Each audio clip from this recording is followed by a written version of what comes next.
Advertising sering dibahas, marketing secara umum sering dibahas, branding sering dibahas. Tapi ada satu bagian yang jarang dibahas, itu networking. Networking itu hal yang sederhananya bisa bikin kita jauh lebih punya lompatan dibandingkan sekedar ngerti marketing, branding, advertising. Karena itu 3 ilmu yang umumnya orang udah punya. Halo, apa kabar? Gila, Baik. lama banget ya ketemu ya. Gila, kita terakhir kali kayak gini mungkin pas awal 2 COVID. tahun lalu. Tiga kali bro, tiga gue rasa sih. 2020 ya. Ini 2020 ya, pas awal-awal Digimain ini. Tapi ya. sekarang lightingnya Om udah rapi loh, keren loh. Ini udah kayak YouTuber, TikToker gitu loh. Weh, lighting tuh harus Om. Ini sebenarnya pakai softbox ini nggak terlalu mahal ya. Coba saya kasih lihat ya. Ini Om dari sini, itu pakai gitu Om. Jadi dia punya cahaya tuh cahayanya jadi rata, iya. Iya. Iya, jadi Kalau di bawah berarti Om pakai lampu ungu lagi gitu ya? Jadi ada lampu, terus habis itu ada kayak rumahnya gitu. Nah, yang penting menurut saya sih salah satu rumahnya supaya cahayanya rata. Nanti saya kasih link. Ini nyeting Om sendiri apa disettingin Om? Sendiri. Ini kan tinggal beli tiangnya, lampunya sama softbox ya. Yang ungunya yang di bawah itu, yang jadi di bawah muka Om kan ada ungu-ungunya tuh kan? Kalau ungunya mah tinggal beli di marketplace juga bro, tinggal lampu murah kok kan. Nanti kita sharing deh ya. Cuman ini apa aja buat background aja supaya kelihatan. Yang penting mukanya kan jelas, tapi lebih daripada itu yang pasti isinya mesti daging. Soalnya kalau nggak daging mau lampu secanggih apapun orang juga beli, ya kan? Ya. Tapi ya teman-teman mending banget ya, terutama buat yang sering live ya kan, karena menurut saya ya salah satu yang paling penting buat live itu pertama lampu ya tadi ya, terus kedua mikrofon. Nah ini sebenarnya kita nggak ideal juga nih, harusnya pakai mikrofon. Kalau gue ya harusnya pakai mikrofon ke sini ya, cuma ya kalau pakai handphone masih jelas, sudahlah handphone loh paling males pakai handphone di sini. Tadi jelas banget sih Om. Jelas ya, aman ya. Jelas. Ya. Weh, ini artis bukan ya? Kayaknya nanya ke Om Pratama. Bener, ini artis bro ya. Ini yang lagi main apa sinetron yang terakhir Dokter Cina ya. Ini Opa. Bayi Ajaib mau film horor ya. Iya. Tapi halo semuanya. Jadi saya adalah seorang guerrilla marketing. Guerrilla marketing itu aliran marketing. Nah, hari ini kita ngobrol-ngobrol tentang networking ya Om ya. Betul. Nah, sebenarnya guerrilla marketing lagi. Guerrilla marketing itu sebenarnya apa sih? Kalau orang nggak tahu kan bilangnya ini gorila apaan gitu ya. Guerrilla marketing itu sendiri tuh aliran semacam apa itu ya? Oke Om. Kita ceritainnya dalam bentuk storytelling gitu ya, supaya orang lebih tertarik Om ya. Oke, siap. Jadi rata-rata film hari ini, mau film cinta romantis, mau film superhero, mau film perang, genre-genre film yang orang suka nonton, itu rata-rata konsepnya itu yang populer adalah konsep gerilya. Gerilya itu adalah sederhananya ya, nggak tepat banget tapi sederhananya sesuatu yang sebenarnya kecil, lemah, miskin, jelek, terbelakang, pokoknya yang paling negatif gitu ya, tapi malah jadi ujung-ujungnya jadi pemenang, jadi juara. Contoh lihat ya, kalau kisah cinta yang terkenal biasanya adalah kisah cinta yang dimenangin dari tokoh yang tidak seharusnya atau tidak selayaknya mencintai. Contohnya Romeo and Juliet. Romeo-nya itu kisahnya pria yang miskin, Julietnya perempuan yang bangsawan. Titanic, Jack-nya itu kan ya orang yang sangat miskin, lemah, tidak terkenal, bukan bangsawan. Nah, gerilya itu adalah cerita-cerita tentang sesuatu yang lemah, kecil, terbelakang, tapi malah ternyata jadi menang. Cerita perang rata-rata juga begitu. Cerita perang yang seru itu pasti cuma ada 20 tentara melawan 3.000 musuh. Terus pakai cara-cara yang kreatif gitu kan, ngumpet di sini, pasang jebakan di sini, Saving Private Ryan begitu. Rambo dia sendiri om ngelawan ribuan musuh. Jadi cerita-cerita perang kalau seimbang kayaknya nggak seru. Kalau dia nggak seimbang, biasanya jadi banyak yang nonton. Rata-rata cerita perang begitu. Apalagi film Cina, buset deh. Film Cina itu seringkali saking minimnya saking minimnya tentara, seringkali nanti tentaranya harus berkorban supaya menang gitu kan. Kita cinta begitu. Superhero juga sama, yang tadinya di dalam goa, di penjara di goa, ternyata dia bikin permesinan Iron Man gitu kan, yang sebelumnya bukan siapa-siapa. Spider-Man juga model begitu ya, anak-anak kampus yang culun, pakai kacamata, dibully orang, tiba-tiba dapat kekuatan menjadi besar. Nah, gerilya konsep dasarnya itu. Konsep dasarnya adalah konsep populer yang secara teoritis tidak populer. Orang nggak tahu gerilya itu apa gitu ya.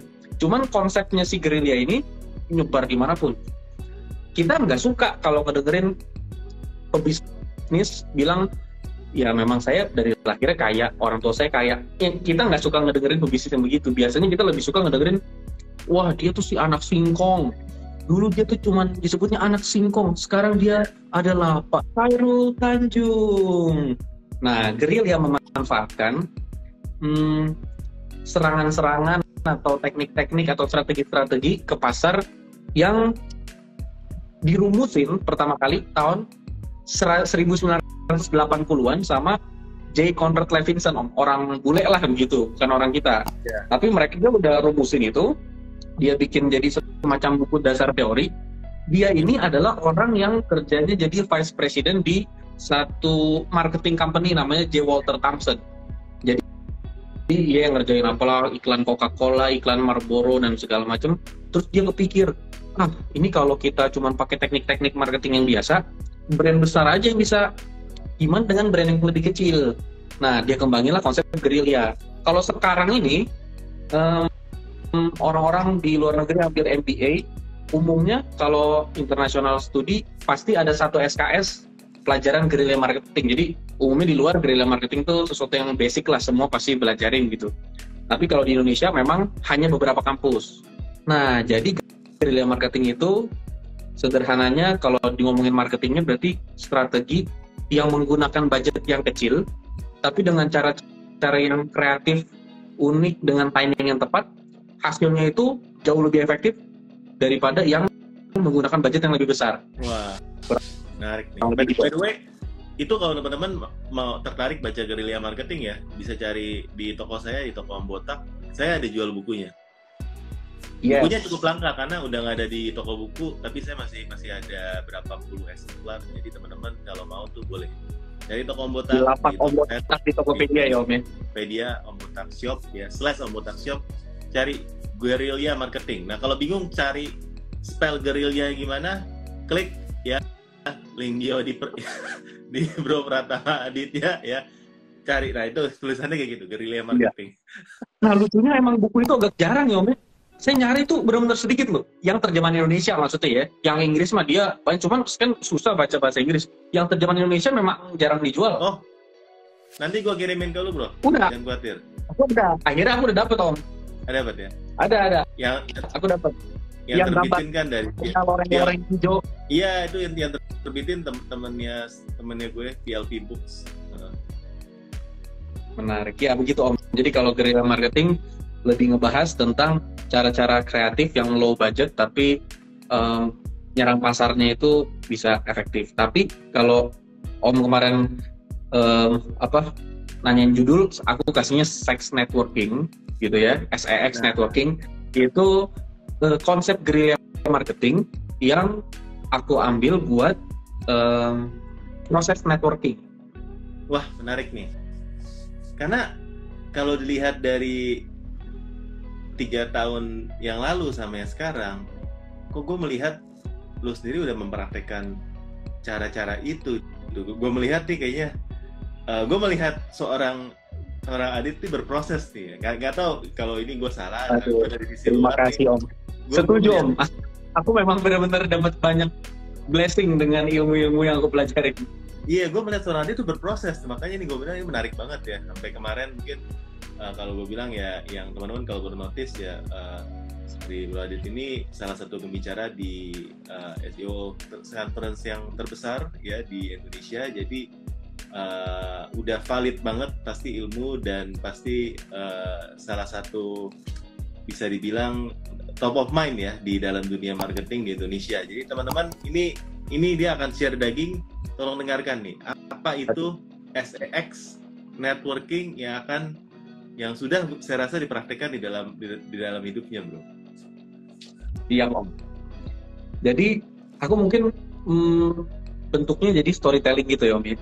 Kan orang lebih demen dengar cerita daripada pemaparan ya. Dulu kata orang bisnis itu nggak repot kayak hari ini. Kalau hari ini kan kita belajar tentang branding, marketing, advertising, online advertising, nanti ada SEO, ada SEM, dan segala macamnya. Zaman dulu, aku tuh berusaha berpikir gitu ya. Zaman dulunya tuh nggak dulu banget. Mungkin cuma sekitar, 50 tahun yang lalu, aku lihat deh. 50 tahun yang lalu, ilmu-ilmu itu sih udah ada, tapi memang nggak sebegininya digemarin seperti hari ini. Orang-orang kan hari ini memburu branding conference, seminar marketing apa lagi nih yang harus saya pelajarin, buku marketing apa lagi. Tapi dulu ada satu prinsip yang sebenarnya masih sangat terpakai sampai hari ini, tapi seringkali dilupain. Padahal itu menurut aku yang paling signifikan gitu. Itu adalah ilmu networking. Networking itu, kalau hari ini, ya nggak terlalu dibahas. Networking itu satu bagian dari marketing yang sangat penting. Tapi kalau hari ini, dianggapnya apa ya? Ya cuman kayak istilah lah. Networking artinya lu punya banyak temen yang ya bisa bermanfaat kayak gitu aja. Padahal kalau digali tuh seninya tuh indah gitu. Zaman dulu nih orang nggak tahu tentang apalah, dia nggak terlalu cerdas, dia nggak terlalu pinter. Contoh dia sederhana banget, misalkan ya Pak Lim Siu Leong gitu ya.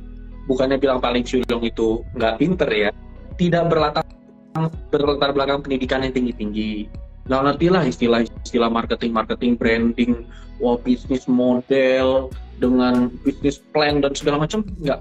Yang beliau punya tuh pertama adalah jujur-jujuran aja, networking. Beliau tuh di tangan kanannya Pak Soeharto gitu. Nah, networking zaman sekarang selalu dipahaminya jadi kayak, itu mah power of orang dalam, itu mah artinya lu punya relasi.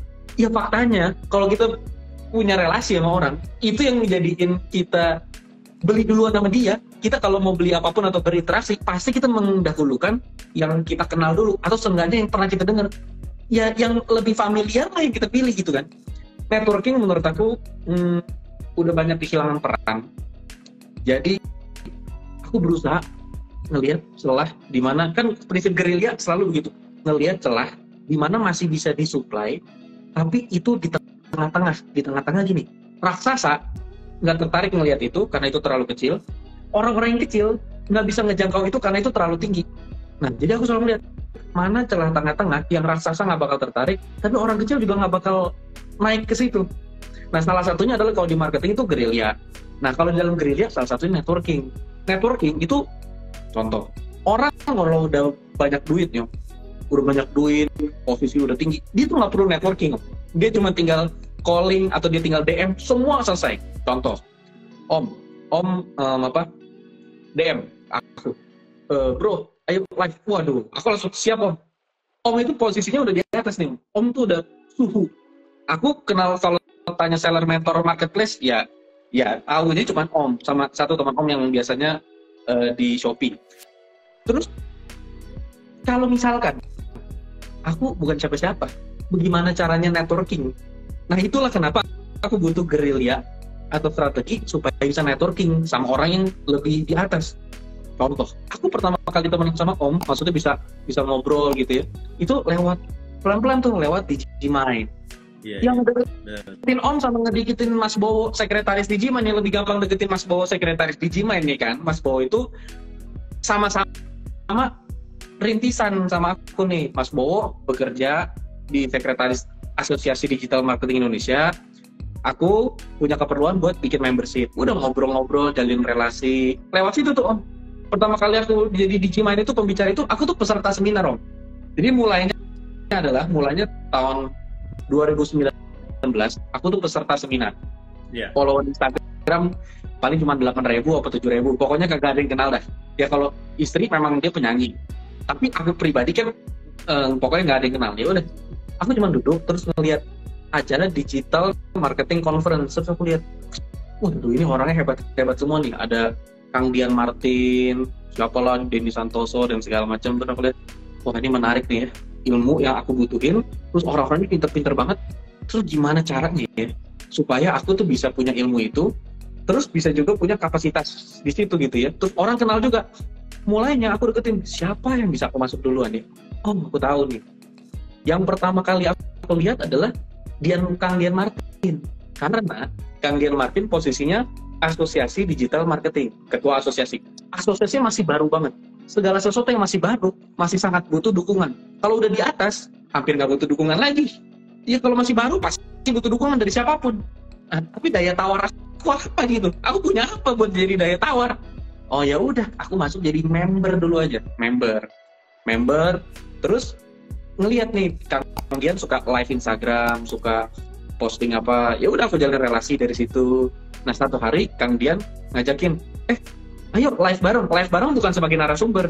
Jadi misalkan Om nge-live gini, terus nanti sesekali ngambil penonton cuma buat ngobrol-ngobrol. Udah dari situ doang. Pokoknya nggak ada guerrilla marketing, nggak ada apa. Pokoknya aku cuman peserta live. Nah, dari peserta live ngobrol, wah ini kesempatan nih. Kalau udah dapat live begini, aku sharing lah, ngobrol apa. Dan dapat sesuatu. Kang Dian ngerasa, wah ada sesuatu yang menarik buat diobrolin, karena ternyata aku punya lini spesifik ke klinik kecantikan. Nah itu juga sama, aku pakai konten guerrilla juga. Pokoknya orang-orang semua mau jadi tokoh marketing. Aku pikir tokoh marketing udah banyak banget, gimana supaya aku bisa punya diferensiasi ya. Oh iya, aku masuk aja jadi yang spesialisasinya di klinik kecantikan. Karena klinik kecantikan juga banyak dan punya kebutuhan.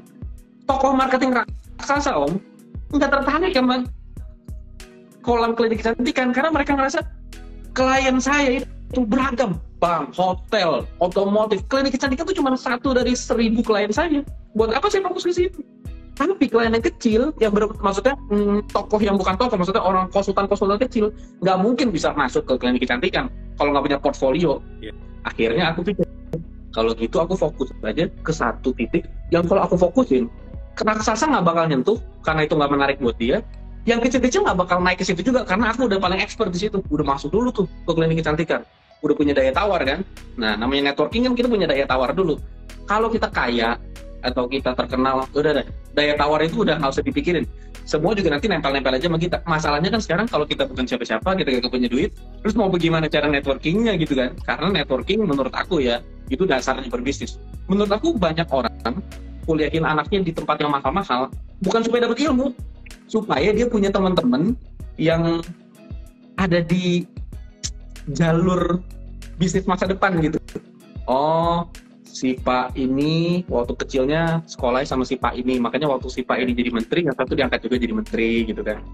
Jadi yang aku lihat ya kurang lebih begitu Om. Jadi, nah kalau tadi ada aku singkat SEX networking, itu maksudnya sederhananya adalah kalau kita rangkumin dari awal, menurut aku marketing tuh punya banyak bagian. Ada marketing, branding, advertising, dan segala macam. Advertising sering dibahas, marketing secara umum sering dibahas, branding sering dibahas. Tapi ada satu bagian yang jarang dibahas, itu networking. Networking itu hal yang sederhananya bisa bikin kita jauh lebih punya lompatan dibandingkan sekedar ngerti marketing, branding, advertising. Karena itu 3 ilmu yang umumnya orang udah punya. Tanpa networking, hampir sulit praktekin semuanya itu. Dalam konteks aku nih ya. Terus, untuk networking, aku selalu praktekin 3 hal ini nih. Nah, enaknya aku bisa singkat, jadi SEX, Sex Networking.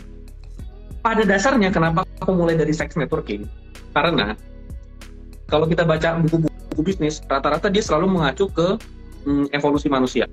Rata-rata semua buku bisnis yang ditulis sama profesor-profesor bisnis pasti ada mengacu ke evolusi manusia. Maksudnya gini, ribuan tahun yang lalu, kita kan belum ada gadget, belum ada kendaraan, kita mungkin masih jadi hunter-gatherer. yang manusia-manusia itu masih jadi manusia-manusia yang makan itu dari ngumpulin buah di pohon, dari berburu berburu binatang gitu ya. Manusia masih primitif, bukan monyet, manusia masih jadi primitif gitu ya, supaya nggak menyinggung nih. Manusia masih jadi primitif. Kebutuhan manusia utama ketika jadi primitif adalah makan, tempat perlindungan, sama reproduksi, kawin gitu. Untuk makan, manusia nggak perlu networking. Dia cari macan, dia bunuh, atau dia cari rusa, dia bunuh, dia makan, atau dia cari buah-buahan, dia makan. Untuk tempat perlindungan, dia cari goa-goa. Tapi untuk jodoh ini nih, untuk kawin, dia tuh butuh satu ilmu, namanya networking. Nah, paling sederhananya, dia nggak bisa ngelakuin branding, advertising. Dia cuma bisa ngelakuin networking. Itu ilmu marketing pertamanya manusia tuh. Dia nggak bisa ngiklan, dia nggak bisa ngapain, dia cuma bisa networking. Networking apa yang akan dia lakukan? Berarti itu networking yang jadi dasar seluruh cara kita berkomunikasi. Awalnya digunakan untuk manusia bertahan hidup dengan mencari lawan jenis. Nah, di sini aku ambil dasarnya terus aku bawa di SEX. S-nya itu spesifik. Spesifik karena dalam networking, target kita nih konteksnya adalah kita orang kecil, nggak punya duit, nggak terkenal, berusaha networking sama orang yang pasti lebih sukses. Ya tujuannya supaya kita bisa belajar sesuatu gitu ya. Kalau kita ke yang satu level, ya biasa-biasa aja, nggak perlu terlalu ribet lah. Tapi tujuan kita kan networking ke orang-orang yang lebih punya ilmu, pengalaman, supaya kita belajar. Nggak selalu tentang duit, tapi ilmu, pengalaman, mungkin lebih tinggi ilmu apanya gitu ya. S itu artinya spesifik. Spesifik artinya di bayangan orang-orang yang ada di atas kita, mereka itu punya banyak kesibukan, punya banyak kegiatan, punya banyak agenda. Kita ini, kalau kita nggak jelas gitu ya, tujuan kita ngobrol sama dia apa, tujuan kita ketemu sama dia apa, dia tuh ngerasa buang-buang waktu gitu sama kita. Terutama yang aku rasain ya, kalau dari awal ngedeketin cuman kayak sekedar cuman mau, ya kayak biasa lah, networking. Arti networking kan basa-basi aja. Ya, halo saya ini, saya itu. Kalau kita sama temen nih, yang satu level, kita basa-basi itu it's okay. Halo, saya ini, saya itu. Ya udah. Kalau kita sama level bawah, ya udah. Kalau usah basa-basi, kita diam aja, mereka udah seneng. Tapi kalau sama yang level atas, kita basa-basi, buang waktu. Di otak dia tuh, lu tuh siapa? Lu tuh ngapain? Kita tuh harus bisa menjelaskan diri kita secara spesifik. Masalahnya, spesifik kan artinya unik. Ya, kita kalau kita ngerasa, tapi apa keunikan dari diri saya? Nah, itu yang susah gitu kan. Kita cari dulu nih, aku cari apa keunikan dari diri aku, makanya aku bawa guerrilla marketing strategis. Dari situ aja nambahin satu poin, ketika orang ketemu, dia ngeliat nih, orang yang di atas itu kan ngeliat, kamu tuh siapa? Oh, saya ini yang biasanya bikin strategi guerrilla marketing. Setengahnya dia pasti nanya, guerrilla marketing itu apa? Udah, itu berlaku untuk semua orang. Membuka topik pembicaraan buat saya, karena saya spesifik ilmu yang bisa. Kalau misalkan saya cuma bilang, ya saya digital marketing misalkan, aku ngomong digital marketing, dia cuma bakal bilang, oh oke. Ya udah, apalagi yang mau ditanya gitu kan? Ya oke. Ya udah, aku bawa gitu, guerrilla marketing. Itu satu yang aku pakai. Ini kan subjektif sekali ya. Itu satu S. Tapi S ini nggak bisa berjalan sendiri nih. Aku pakai E. E itu examination. Examination maksudnya adalah satu, memang tadi dia dibutuh sesuatu yang spesifik. Tapi semua orang itu kan nggak ada yang super jago, semuanya udah lengkap. Semua orang pasti butuh bantuan di beberapa bidang. Ada orang yang udah punya duit, punya semuanya, tapi dia butuh relasi ke dunia media dan press nasional. Ada yang butuh bantuan konekin ke KOL, apalah, semua orang tuh punya kebutuhan gitu ya. Ada yang butuh dikonekin sama investor butuh dikonekin sama pebisnis. Bahkan kalau mau jujur, sebenarnya bisnisnya Tokopedia sama Shopee itu apa? Bisnisnya Tokopedia sama Shopee adalah dia adalah pusat atau platform yang menetworkingkan penjual sama pembeli. Ini yang kita pakai nih, Instagram, Facebook, sama TikTok ya, sosial media itu apaan? Mereka itu apa? Mereka itu cuma platform yang membuat kita saling networking di dalam diri mereka gitu. pusat kegiatan mereka ini adalah networking. Kalau networkingnya mati, selesai. Nah, networking itu kan berbagai jenis tuh. Nanti ada bikin konten, salah satu bagian dari networking. Saling reply story, saling komen, saling like. Tujuan utama yang sehatnya itu. Ya bukan, kalau nggak sehatnya kan mungkin bikin orang kecanduan atau apalah segala macam. Terus nanti digempur sama iklan dan segala. Tapi tujuan awalnya, Instagram, Facebook, TikTok itu bikin orang networking, ngobrol gitu. Ya kalau misalkan Tokopedia, Shopee, dia kan hanya membuat kayak dia jadi penyelenggara kegiatan transaksi. Lu punya barang lu apa? Gue jual buku. Ini cari apa? Cari buku. Ya udah, beli aja di dia. Ya udah, mereka saling beli. Gojek itu apa gitu? Gojek itu cuma konekin. Kamu tukang ojek, supir taksi, punya mobil, narik pelanggan mau? Iya, saya nyari pelanggan. Nah kamu, saya pelanggan, saya butuh ojek, saya butuh taksi, saya butuh mobil. Ya udah, connect aja. Jadi itu cuma konekin orang. Jadi dasar berbisnis mereka itu networking. Tapi networking itu butuh examination. Dia harus tahu di sekitar dia itu siapa butuh apa, yang ini siapa butuh apa. Nah kalau dia kagak tahu apa yang mau di networking, dia datang cuman kayak, ya yuk berteman dengan aku, berikan aku ilmu, berikan aku bisnis. Ya siapa yang mau ngasih gitu kan. Iya. Nah, ada satu meme atau cerita pendek yang sebenarnya pasti salah karena dia berbohong gitu ya, tapi lucu aja. Yang ini loh, yang ada bapak-bapak punya anak laki-laki. Dia pengen menikahkan anak laki-lakinya dengan anak perempuannya Bill Gates, orang terkaya di dunia, supaya dia dapat harta besar. Masalah gimana caranya? Dia nobody gitu kan. Dia datang ke Bank Dunia.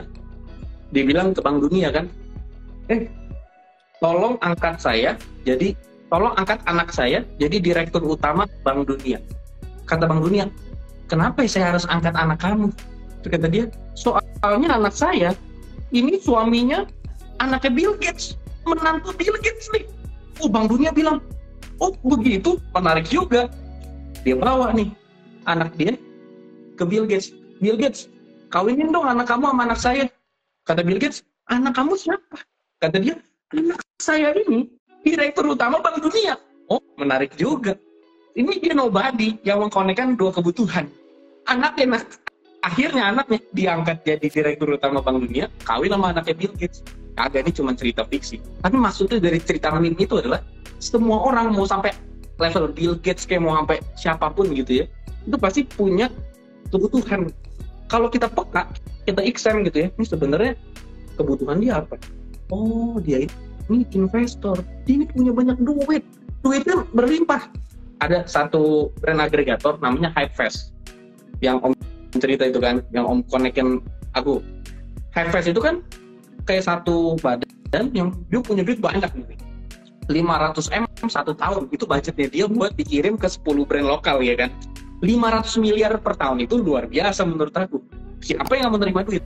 Tapi ternyata orang yang punya duit juga punya kebutuhan. Masalah dia adalah gini, saya punya duit, tapi gimana caranya saya bisa ketemu brand yang tepat, brand lokal yang tepat buat saya invest. Dia harus syaratnya begini, omset dia harus begini, ini harus begini. Oke. Di sisi lain, aku nempel ke brand lokal nih, nanya apa sih kendalanya? Waduh, saya ini kendalanya adalah saya butuh investor. Waduh, itu indah banget tuh dunia tuh. Dalam artian bisa memperkonek gitu ya, mempertemukan kebutuhan yang sama-sama mutualisme, itu kita jadi orang tengahnya. Itu aja, tanpa kita ibarat kata, kalau invest pun bukan duit kita, duitnya Hypefast. Konekin ke brand lokal, bisnis juga bukan bisnis kita, bisnis dia. Itu udah jadi satu nilai tambah lagi. Hanya dengan melakukan exam, artinya ngelihat, datanglah ke berbagai orang. Kalau aku selalu tanyain, semua orang kan suka ngomong, nggak semua orang suka ngedenger gitu ya. Jadi nggak ada salahnya aku bagian ngedenger. Aku juga senang dengan menciptakan satu tren social media listening. Biasanya kalau lagi kelas sosial media, orang itu rata-rata bikin konsep social media marketing gitu. Jadi konsepnya adalah gimana caranya bikin konten yang bagus, postingnya berapa kali sehari, hashtagnya harus gimana, captionnya harus apa. Aku bikin konsep social media listening buat brand. Karena semua orang itu bikin konten yang penuh banget. Masalahnya adalah seringkali orang itu butuh didengar. Dia udah capek lagi ngedengerin terus, dia butuhnya didengar gitu. Nah, gimana caranya brand datang, terus bukannya brand itu networking sebagai content creator lagi. Ini contoh praktis aja deh. Misalkan aku nih, aku konsultan marketing klinik kecantikan. Target pasar aku adalah dokter-dokter klinik kecantikan. Kalau misalkan aku pakai teknik standar sosial media marketing, cara apa yang aku lakuin? Posting konten, tips-tips menaikkan omset klinik kecantikan, tips-tips apa dan segala macam. Menurut aku semua konsultan tuh begitu. Nah, kalau pikir gerilya kan gimana caranya ya? Sesuatu yang berbeda, sesuatu yang unik, sesuatu yang bahkan paling effortless tapi paling high impact. Sederhananya adalah aku get attention dari apa? Satu, brand selalu menghindari unfollow orang. Kayaknya aku ngeliat brand yang keren-keren tuh selalu berusaha followingnya dikit, follower banyak. Buat aku, ngapain? Ini kita tebar aja following, nggak ada salahnya gitu. Udah aku follow, hampir semua dokter kecantikan aku follow. Setelah follow ngapain? Beranda aku penuh postingan dokter semua. Ya networking dong. Nih dokter anaknya ulang tahun. Ucapin lah, di like, di komen. Selamat ulang tahun buat anaknya dokter, semoga sehat, sukses. Terus ada lagi dokter nanya, aduh akun saya IG-nya dihack, akun WA saya dihack, gimana cara balikinnya? Ya kebetulan saya tahu lah ada orang juga yang pernah dihack, dibantuin sama satu orang namanya Mas Ibnu. Terus saya konekin, oh dokter saya DM ya, nanti ini ada teman saya yang bisa bantu buat balikin akunnya. Nanti ada lagi posting, oh dia lagi sakit, oh dia lagi, suaminya lagi dirawat di rumah sakit ini, kebetulan deket rumah, ya udah datengin aja. Hubungan yang kayak begitu om, itu jutaan kali lebih kuat dari sekedar posting. Ini adalah 3 tips menaikkan bisnis klinik kecantikan. Gak ada artinya itu udah. Dengan tanpa membuat postingan konten aku cuma ada 160-an postingan, tapi jalin hubungan lewat apa? Aku komen, tapi komennya itu bukan cuma mantap. Ya kalau cuma komen mantap, itu aku lakuin kalau kontennya itu biasa. Ya kalau kontennya biasa, ya apa yang mau di komen, ya udah mantap. Tapi kan ada yang konten-konten yang bisa berinteraksi. Dan seringkali orang tuh nggak mau begini. Orang tuh, semua orang pengen membeli. Semua orang tuh suka shopping itu hobi dong. Perempuan tuh suka shopping, tapi kagak suka dijualin. Dia tuh kagak suka kita datangin, kita tawarin, mau gak ini, mau gak itu. Dia nggak suka. Tapi kalau kita nggak jualan, kita PDKT personal. Halo, saya Aditya Pratama. Seenggaknya bikin dia kenal kita dulu lah. Kok kepikir sampai Kepikir sampai dia mau beli produk kita atau beli jasa kita, apalagi yang konsultan. Kalau sayanya aja kagak dikenal. Jadi cara kenalannya mulai begitu, social media listening. Semua dokter posting konten. Tugas aku bukan posting konten, reply konten. Siapa konsultan marketing yang reply konten kliennya? Ngapain? Mereka sibuk karena mereka raksasa om. Raksasa mah kagak mau lah posting. Ngapain mereka raksasa reply konten? Konsultan marketing yang udah pakai dasi udah pakai jas, mereka nggak ada kebutuhan komen-komen congrats ya dokter, aduh dokternya sakit, yuk saya kunjungin ke rumah sakit. Mereka nggak mau pusing om. Nah aku kan kecil, aku lihat waktu saya banyak, waktu saya pakai buat apa nih? Daripada bikin konten, semua orang bikin konten, saya pakai sebaliknya, saya dengerin konten mereka. Oh dia lagi ngumpul di acara ini, oh ternyata saya jadi survei gratis. Ternyata rata-rata dokter suka ngumpul di acara ini, oh ternyata behavior dokter sukanya begini, sukanya begitu, begini. Udah, dari situ satu examination. S-nya tadi spesifik, saya kasih hal yang sangat spesifik. Maksudnya memperkenalkan saya itu sebagai apa, nyambungi ke dia itu apa gitu ya. Contoh satu hal yang sederhana deh. Baru-baru ini, aku ngerasa networking aku paling berhasil adalah kenalan sama Pak Hermanto Tanoko, orang terkaya ke-7 di Indonesia. Waduh, itu gini, Hermanto Tanoko itu ketemu aku tuh maksudnya buat apa gitu? Aku nggak bilang ngasih apapun, apa yang dia butuhkan dari aku gitu kan? Dia tuh punya semuanya, kecuali dia mau nyumbang CSR perusahaan, mungkin aku bisa menerima gitu kan.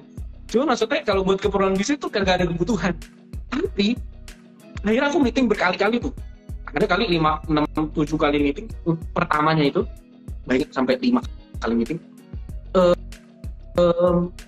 Tujuan utamanya adalah, gimana ya? Ini, aku nggak ceritain detail, tapi intinya adalah dia punya kebutuhan yang aku juga nggak sanggup selesaiin, tapi aku kebetulan kenal orang yang bisa menyelesaikan permasalahan dia. Yang kebetulan orang yang bisa menyelesaikan masalah dia, itu juga membutuhkan orang seperti Pak Hermanto Tanovo. Tadi aku cuma networkingin doang. Oh, Pak Hermanto butuh ini, tenang, saya cari ini. Nah, kebetulan aku kenal itu gara-gara temenan juga, lewat Digimain juga. Aduh, jadi ya begitu loh. Oh, kenal begini, udah aku konekin. Dua-duanya happy. Yang satu, wah thank you, gue dapat job nih dari Pak Hermanto. Pak Hermanto ngerasa thank you juga nih udah connect. Ya, itu salah satu caranya gitu. Aku kagak ngapa-ngapain, cuman aku iseng. Oke, ini orang butuh ini, yang ini butuh ini. Kenapa nggak dikonekin aja? Itu salah satu yang aku lakuin. S-nya itu dari spesifik, jadi jelas gitu. Aku menyelesaikan masalah yang jelas. E-nya itu XM. XM itu artinya buat aku pribadi adalah lebih dulu mendengar daripada berbicara. Kalau kata Seth Godin, ahli marketing, kalau kamu belum jangan berharap kamu terlihat oleh pasar kalau kamu belum bisa melihat pasar. Nah, biasanya orang marketing, belajar marketing adalah langsung belajar cara menyampaikan pesan, cara menjual. Padahal kita sendiri belum ngerti atau belum pelajarin kepada siapa kita menjual, mereka kebutuhannya apa. Nah, aku selalu berusaha sebisa mungkin dengerin dulu, riset dulu, ini dulu. Nah, salah satu yang bikin Pak Hermanto juga notice aku adalah waktu itu aku diundang jadi moderator di satu acara. Ini cuma moderator, bukan pembicara. Moderator di Idea Club. Tapi aku lihat, coba dilihat ya, ini cuma pakai logika aku. Narasumber atau pembicara itu cuma punya waktu masing-masing 40 menit termasuk Q&A. Moderator itu punya 40 menit dikali total sesi. Jadi selama Idea Club, muka aku lah yang paling banyak muncul daripada muka pembicara, karena aku moderator seluruh sesi. Kan orang bilang, cuma moderator ngapain? Menurut aku, moderator itu tidak cuma moderator. Karena ada moderator, acara bisa seru atau acara bisa membosankan. Aku ngelakuin satu cara, ngelakuin pakai tadi examination. Aku ngelakuin hal yang menurut aku cukup effort. Pembicaranya itu waktu itu ada, aku moderatorin kurang lebih 18-20 pembicara, karena satu sesi bisa 3 pembicara. Hal beda yang aku lakuin adalah moderator umumnya hanya menanyakan list yang udah ada Q&A-nya itu tuh. Maksudnya dia ya udah nanya aja dah nih listnya, udah dibikinin sama panitia, memang udah dibikinin. Bedanya adalah aku riset sendiri orang itu, aku gali sampai aku pelajarin waktu kecil dia dipanggil siapa, keluarganya gimana, pertama kali dia mulai bisnis gimana, papanya lahir di mana, mamanya orang apa, pokoknya semuanya aku pelajari. Sampai banyak pembicara bilang, kok kamu tahu? Karena aku ngerisetnya itu sampai pagi, Om. Ngeriset sampai pagi. Tapi poin itu, dia ngobrolnya asli. Nah, Pak Hermanto juga ngerasa acaranya jadi sukses, jadi berhasil. Mulai dari situ, mulai dari XM. Aku cuma sederhananya selalu berusaha ngelakuin apa yang orang lain malas lakuin, apa yang orang lain kagak mau lakuin, karena dia terlalu raksasa, atau apa yang terlalu sulit dilakuin kalau dia terlalu kecil. Di tengah-tengah itulah aku ambil. Nah, di networking juga sama. Ya udah aku ambil di situ. Ya udah aku jalanin. Nah, kalau X-nya itu prinsip yang aku dapat dari guru besar. Aku punya guru besar. Guru besar aku bilang begini. Kalau ada orang nyuruh kamu jalan 1 mil, berjalanlah 2 mil bersama dengan dia. Konteksnya hari itu ada satu bangsa yang dijajah sama bangsa yang lebih kuat. Nah, bangsa jajahan ini disebutnya budak. Namanya budak, kalau disuruh itu gak dibayar. Pokoknya lu ngikutin aja gitu kan. Lu kan budak. Jadi budak ini sering disuruh bantuin bawa barang. Sering bantuin bawa barang. Bangsa penjajah, waktu itu bangsa Romawi, kata guru aku. Kalau maksudnya kamu disuruh bawa barang 1 mil, anggaplah 10 kilo, anggap aku lupa 1 mil itu berapa kilo. Anggaplah 10 kilo. Kalau orang itu bawa barang. Umumnya budak setelah udah antar bawa barang, udah disuruh, dia langsung lari, dia kabur, capek gitu kan. Ya udahlah pergi daripada nanti disuruh lagi. Tapi prinsipnya guru besar bilang begini, kalau kamu jalan 1 mil, berjalanlah 2 mil bersama dengan dia. Artinya, kalau kamu habis nganterin barang dia sampai ke satu titik, 1 mil itu, tungguin dia sampai dia selesai, balik lagi. Nanti dia bakal berpikir, kamu ini budak, kamu ini nggak dapat apapun. Kok kamu nolongin saya? Kamu ngelakuin sesuatu yang lebih daripada yang seharusnya kamu lakuin. Impress dia. Malah seringkali jadi sungkan dan malah jadi teman. Padahal awalnya budak. Seenggak yang awalnya budak malah jadi teman ngobrol sepanjang perjalanan. Siapa tahu kamu bisa ngasih pesan-pesan yang positif apa gitu ya kan. Nah, maksudnya adalah prinsip itu kalau di bisnis disebutnya extra mile. Ya apapun itu namanya, prinsip sederhana aku adalah kalau di kantor nih, aku sebagai karyawan misalnya, cuman bekerja mencapai target yang ditentuin perusahaan. Ya aku nggak bisa mengharapkan promosi karena itu udah tugasnya, emang begitu, udah ada targetnya, dilakuin aja. Tapi kalau aku mau promosi, ya berarti aku harus lakuin lebih daripada yang diharapin. Bos lu lakuin ya. Aku waktu itu pernah ngantor gitu di satu tempat lah gitu ya, di satu badan non profit sebenarnya. Disuruh kasih tugas, contohnya lakuinlah 20 pekerjaan ini dalam waktu 1 bulan. Aku lihat 20 pekerjaan ini cukup banyak, tapi aku punya teknik yang aku bisa pakai, trik sederhana yang bisa bikin itu lebih cepat kerjanya gitu. Aku lakuin, selesai dalam waktu 1 minggu, 20 kerjaan. 1 minggu selesai. Ya, bukannya kerjaannya selesai, ditambahin kerjaannya pastinya ya, dapat tambahan kerjaan gitu. Tapi menurut aku nggak ada masalah. Ketika itu dapat tambahan kerjaan, kesempatan buat aku. Kesempatannya adalah aku bisa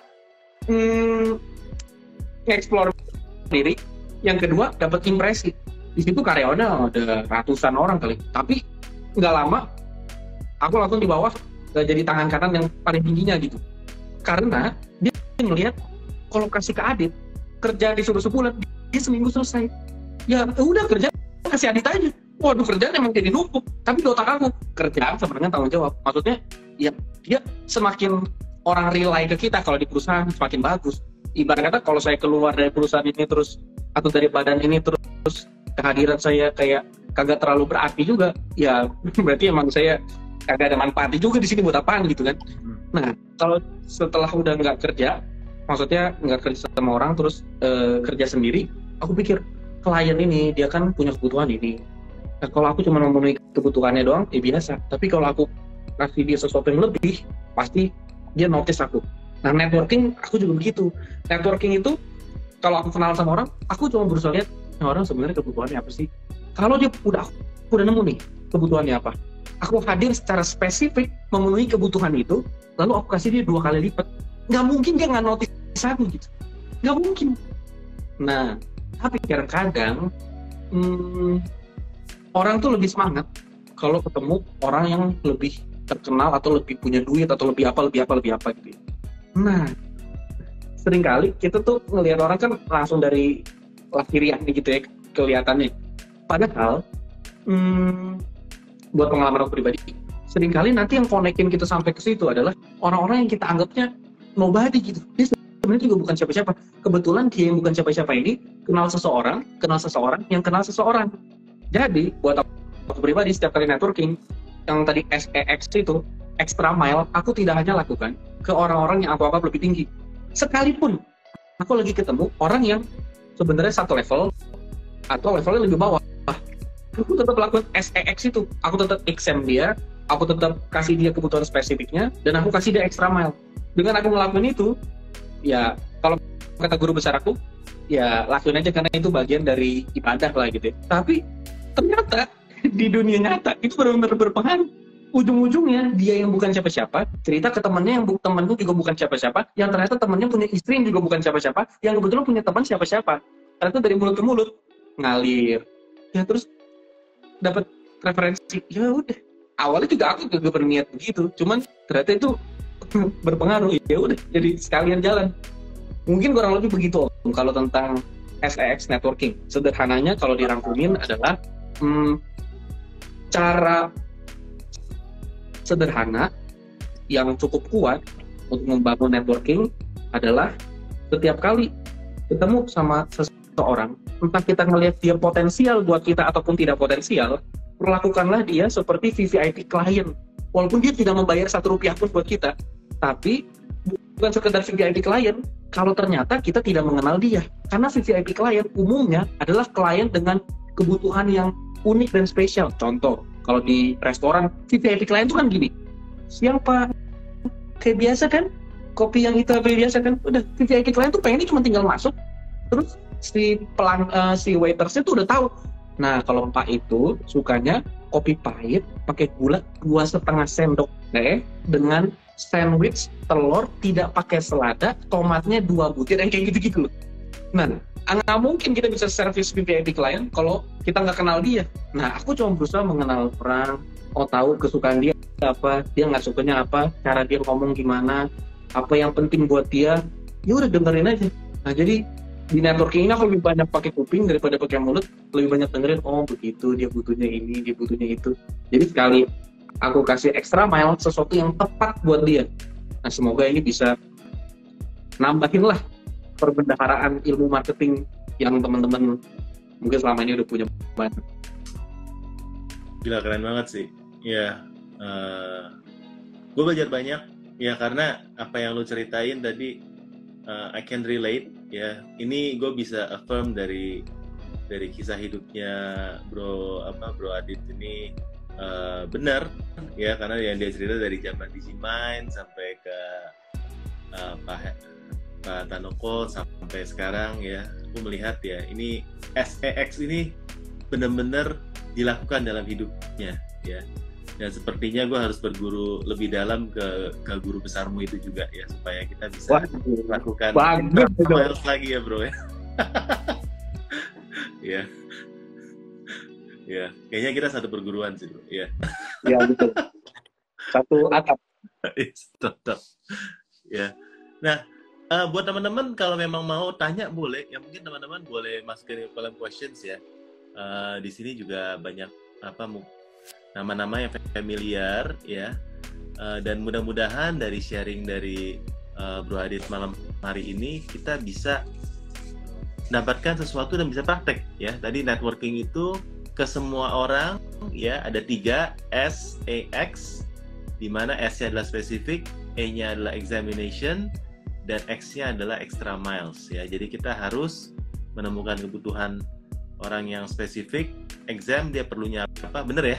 Lalu go extra miles dalam melakukan itu, dan mungkin nggak mengharapkan networking itu langsung berbuah besok, tapi mungkin apa yang kita tabur hari ini baru bisa kita tuai 5-10 tahun lagi. Jadi teman-teman, saya rasa harus bersabar sih dalam hal kayak gini ya, karena kadang-kadang hubungan pertemanan, hubungan bisnis yang tadinya kelihatannya nggak jadi apa-apa, ternyata itu baru kepake 5-10 tahun ke depannya. Atau apapun yang kita lakukan, apapun yang kita kerjakan, saya percaya ya, kalau memang kita kerjakan yang baik, itu nggak sia-sia teman-teman. Yes, setuju. Itu kalimatnya udah kayak hari Minggu gitu. Wah, belum kasih pasal ya. Tapi yang dalam chat itu yang bikin aku cukup happy adalah karena networking itu hasilnya tidak instan. Aku lebih seneng karena rata-rata orang kan pengen hasil instan. Jadi rata-rata orang tidak demen networking. Yang rata-rata orang tidak demen itu biasanya jadi lebih spesial dan bernilai. Apa yang orang kagak demen itu, nih contoh yo. Aku dulu tuh merasa bingung gitu. Nah, apa sih orang Indonesia kagak demen baca buku gitu? Kenapa kagak demen belajar? Maksudnya lewat buku. Yeah. Terus, tapi di sisi lain aku bilang, kalau gitu ya, sebenarnya untung saya lahir di Indonesia. Dulu kan awalnya nyesel kayak, bagaimana sih? Jadi orang Indonesia saya lahir di bule. Saya pasti dari kecil punya kebiasaan yang baca buku lah, inilah itulah. Kalau lihat orang bule kan di pantai gimana baca buku aja. Tapi di Indonesia kan nggak begitu. Jadi aku juga susah baca buku awalnya. Terus aku mikir, tapi kalau rata-rata orang Indonesia tidak suka baca buku, maka hanya dengan punya kebiasaan baca buku yang sederhana, aku udah unggul lebih banyak. Coba aku lahir di bule, buset, kalau aku lahir di barat, kemampuan baca buku aku yang biasa-biasa, kagak ada nilainya. Nah, jadi aku lihat, kok itu untung juga. Itu pola pikir yang sangat menarik loh. Nggak blaming on dia situations, tapi justru melihat situasi itu sebagai sebuah peluang. Keren, iya, keren. Itu sama kayak networking, bener kan Om? Biasa orang networking itu berharapnya tuh pokoknya semuanya instan udah. Hari ini saya temenan sama dia, harusnya mana bisnisnya gitu kan? Kan itulah gara-gara itu akhirnya orang udahlah nggak usah networking, nggak usah ini. Akhirnya ya udah. Nah, itu kayak ada yang tanya tuh Om. Wah, menarik. Boleh kita bahas ya? Ini coba saya bacakan dari Om Imam Latep. Om mau tanya, kalau networking apakah kita harus kasih benefit ke mereka? Salah nggak kalau networking hanya ingin belajar dari mereka tanpa kasih benefit balik? Nah, ini kayak tadi udah sempat dibahas sedikit, tapi boleh kita explore lagi. Siap, Om. Ini menarik nih. aku tuh networking itu sama marketing, aku selalu kawinin sama psikologi juga. Aku juga suka baca buku psikologi. Satu buku psikologi yang sebenarnya ditulis sama penulis novel sebelumnya, tapi menurut aku cukup bagus tuh ini, The Art of Thinking Clearly. Yes. Tapi di buku ini yang aku tangkap itu gini, kadang-kadang ini tidak berlaku umum ya, tapi kadang-kadang networking kan namanya Vivian Klein tuh berbeda-beda gitu ya. Kadang-kadang aku lihat ada orang yang benar-benar dia memang tidak ada kebutuhan apapun, pun dia ada kebutuhan, dia terlalu sungkan buat ngomong saya butuh bantuan. Banyak aku beberapa orang terlalu sungkan buat bilang saya butuh bantuan, kamu ada kenalan enggak? Dia selalu kalau ketemu kita rasanya oh tenang, semua baik-baik saja, saya tahu semuanya, saya punya semuanya. Dia nggak mau cerita kalau dia butuh bantuan. Tapi seringkali orang-orang model begini butuh admiration gitu ya, butuh pengakuan orang lain, butuh kuping orang. Nah, ada beberapa orang yang aku pribadi jalanin, memang aku nggak bantu dia apapun loh, sama sekali. Aku benar-benar cuma datang ke dia buat belajar aja, buat nanya-nanya, dan ternyata dia memang sukanya begitu. Sampai dia khusus ngeluangin waktu, dia tinggal di Tangerang atau BSD, datang ke tengah, ketemu di Kelapa Gading. Aku tinggal di Cikarang soalnya kan, ketemunya di tengah Kelapa Gading. Kelapa Gading semua udah jauh buat dia. Di Kelapa Gading, aku cuma belajar aja sama dia. Tahun berapa? 2021 gitu. Aku belajar aja dari dia. Aku dapat ilmu. Aku dikenalin sama network dia. Aku gak ngasih apapun. Aku cuma ngasih waktu, ngasih kuping, dan kasih admiration. Admiration mungkin sesederhana kayak bener-bener dengerin ilmunya dan bener-bener berusaha praktekin. Orang-orang model begini kan senangnya ketika gue share sesuatu, lu lakuin dong supaya kalau nanti kita ketemu lagi, lu udah lebih berkembang dari sebelumnya gitu. Nah, kebetulan aku dikelilingin sama komunitas-komunitas yang mungkin komunitas-komunitas non-profit yang kalau kumpul suka saling sharing, suka saling membantu. Memang kagak ada tujuan buat minta atau apa dan segala macam, tapi lebih ke pengen sharing aja dia. Nah, aku banyak bantu begitu juga. Jadi kalau ternyata di beberapa kasus, buat aku pribadi, ada juga beberapa kasus yang memang nggak ngasih apapun, cuma ngasih telinga, duduk diem, ngasih waktu. Ternyata itu menurut aku, itu satu cara networking yang menarik. Sorry Om ya. Kayaknya nih, koleksi bukunya banyak nih, mantap nih. Ini Tapi membuktikan kalau networking ini menarik. Ini network buku. Nah, the networking book. Yes. Ini buku kecil banget Om. Simon Anderson. Nih, yang ini bahkan aku masih simpen nih di plastik karena aku udah selesai baca. Tapi yang ini bagus, aku beli buat dipajang lah begitu ya supaya bagus. Di buku ini ada namanya satu teori peta simpul networking. Peta simpul itu sederhananya itu setiap orang itu kayak simpul tuh gimana ya? Simpul itu kayak kumpulan benang lah begitu ya. Kumpulan benang gitu ya. Yeah. Jadi sebenarnya intinya setiap orang itu punya kurang lebih menurut buku ini 50 networking yang kuat. Bukan sekedar kenalan, tapi benar-benar kenalan yang cukup kuat. Network rata-rata setiap orang menurut dia 50 orang. Tapi intinya adalah kita kadang-kadang hanya butuh kenal orang yang kenal orang yang kenal orang. Bahkan ada teori yang berani bilang untuk ketemu Pak Jokowi kita cuma butuh 4-5 level networking sampai ketemu presiden yang paling tinggi. Artinya networking orang tuh sebenarnya cukup dekat asal kita tahu simpul-simpulnya. Kita cukup kenal orang yang kenal orang yang kenal orang yang kenal orang yang kenal Pak Jokowi. Itu kita udah bisa nempel ke situ. Tapi maksudnya adalah ini bukan buku recommended aku. Maksudnya aku nggak terlalu setuju sama 100% pemikirannya karena di sini dianggapnya networking itu sama dengan profit gitu ya. Menurut aku kalau kita pikir gitu kadang-kadang kita kecewa kalau networking. Waduh kalau nggak ada profitnya saya nggak mau networking lagi gitu kan. Cuman di buku ini menariknya adalah dibahas secara teknis gimana kalau ternyata kita kenal orang, dia tuh juga punya banyak kenalan yang bisa dia bagi buat kita. Nah, jadi kita perlu cuman nyari beberapa orang yang punya simpulnya itu tebel. Ada beberapa orang yang punya simpul networkingnya tebel, ada beberapa orang yang simpul networkingnya tipis. Kalau kita mau networking yang luas, kita tuh nggak mungkin punya ribuan networking, nggak mungkin. Kita cukup ngumpulin 50 kan rata-rata orang 50, tapi 50 orang-orang yang networkingnya tebel. Jadi setiap kali aku melihat ada orang nih, gila di sini dia muncul, di situ dia ada, itu dia kenal, itu dia kenal. Nah biasanya yang kayak gitu, nah gitu. Aku ajak ngopi, ketemu, karena kadang-kadang nanti dia pasti butuh juga nih, orang kayak gitu kan haus sama networking, tapi juga bisa kolaborasi sesuatu lah gitu. Berarti PR-nya nih buat kita nih malam hari ini apa? Tadi udah ada satu nih, cari orang-orang yang simpulnya tebel. Ya, berarti memang orang-orang yang memang pandai bergaul atau temennya banyak. Bener nggak ya? Iya, betul. Karena aku pribadi kan tinggal di Cikarang. Iya. Aku kalau keluar rumah itu sebulan, kalau nggak 1 kali, 2 kali doang. Itu rata-rata sama anak atau istri, rata-rata kerjaan online. Jadi aku nggak bisa tuh networking, maksudnya yang benar-benar punya banyak teman gitu. Jadi aku cari aja yang banyak temennya, aku temenin dia. Karena ada apa-apa pasti dia kenal sama orang itu gitu. Aku nggak perlu kenal sama banyak orang, karena ya aku pribadi juga mungkin semi introvert juga kali ya. Berarti gue mesti main ke Cikarang nih supaya gue bisa ketemu sama orang yang simpulnya tebel. Paling bisa sih, Om. Yeah.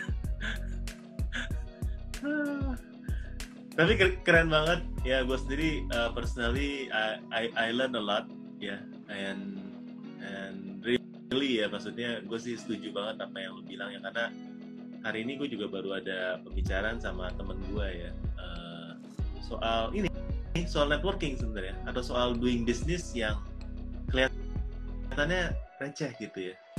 Gini ya, ini kalau gue boleh share sedikit ya. Sekarang kan gue punya circle kan online seller ya. Ya ini testimoninya gue ya, atau apa yang gue bisa aplikasi online seller.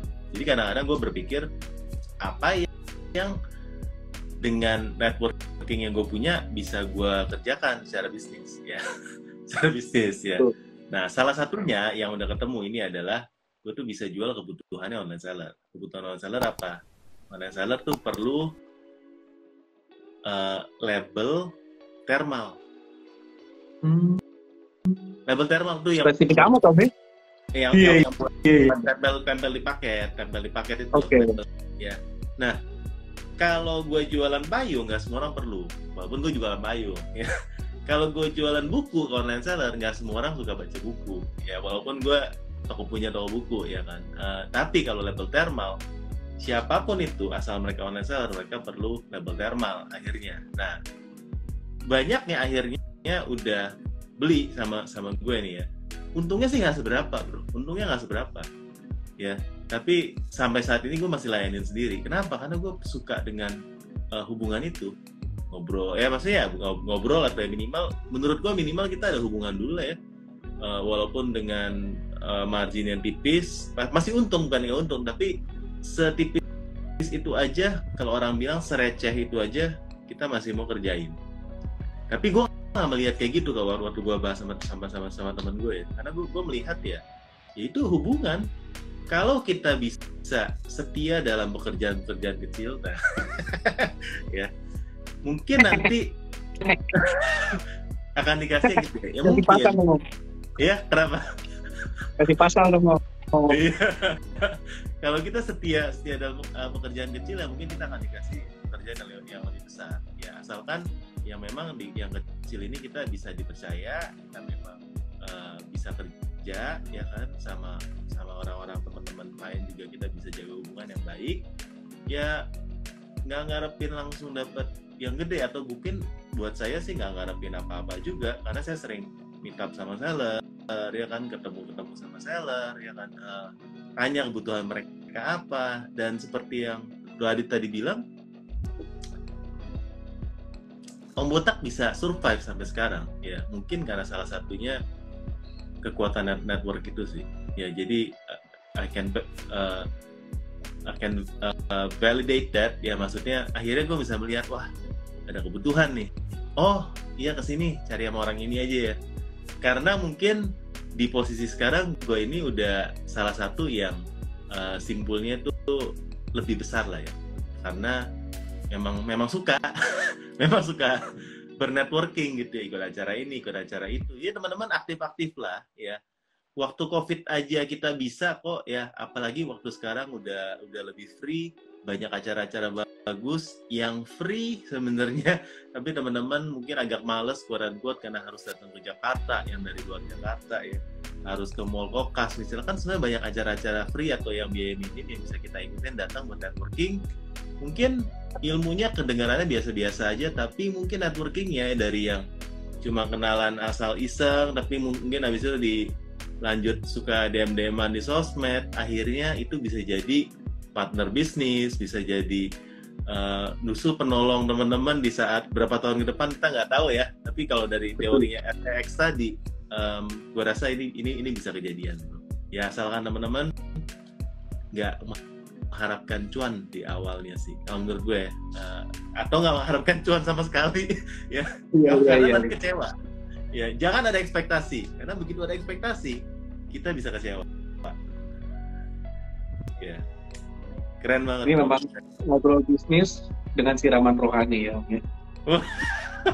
Karena ternyata iya, tulisan-tulisan dari guru besar itu memang faktanya ya, itu benar-benar berpengaruh ke dunia usaha gitu. Iya, gimana ya?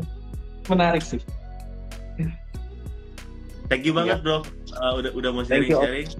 Ya, tapi kayak gue perlu jadwalin, gue sendiri jujur kapan dari ke Cikarang, udah setahun lebih nggak ke Cikarang, jadi mungkin gue jadwalin lah ya ke sana, mungkin kita boleh nyamperin ya. Kalau ilmunya dari Cikarang harus kita samperin. Buset. Aku lah om nanti. Om di BSD kan om? Iya. Siap. Ya. Thank you teman-teman yang udah nemenin. Mudah-mudahan mendapatkan berkat dari siraman rohani malam hari ini. Ya.